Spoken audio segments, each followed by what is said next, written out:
ជំរាបសួរប្រិយមិត្តបងប្អូនខ្ញុំមានសំណួរមួយចង់សួរបងប្អូនថាតើអាហ្នឹងឯងដែលគេហៅថាត្រចៀកក្រាញ់អីគេនោះបងប្អូនខ្ញុំអត់ស្គាល់ស្លឹកត្រចៀកក្រាញ់ហ្នឹងវាបែបណាតើអាហ្នឹងមែនទេព្រោះនៅនេះអូយពេញព្រៃបងប្អូនមើលនេះអត់ស្គាល់ធ្លាប់តែឃើញគេដាក់តាំងលក់ប៉ុន្តែមិនដែរយកចិត្តទុកដាក់មើលអញ្ចឹងឃើញទេដល់ពេលត្រូវការស្គាល់លែងដឹងហើយខ្ញុំគិតថាអាហ្នឹងឯងត្រចៀកក្រាញ់មែនទេបងប្អូនបើសិនជាអាហ្នឹងត្រចៀកក្រាញ់មែនអូយមិនបាច់ទេមើលនេះល្អហូអូយនិយាយពីល្អក៏ល្អនិយាយផ្កាព្រៃនេះបងប្អូនអើយស្អាតដល់កហ្មង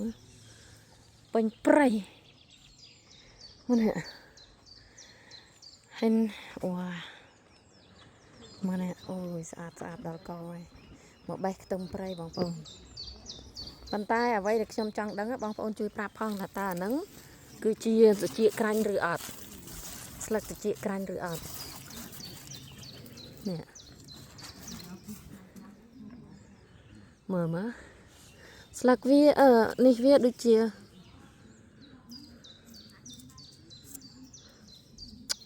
ខ្ញុំពិបាកប្រាប់បងប្អូនដល់ណាវាមកខ្ញុំញិចចេះមើលទៅក្លិនវាដូចធម្មតាអត់មានក្លិនអីផងចាចឹងបងប្អូនជួយប្រាប់ផងណាតើអានឹងត្រចៀកក្រាញ់ឬអត់នេះពេញព្រៃណូល្អដល់កហើយ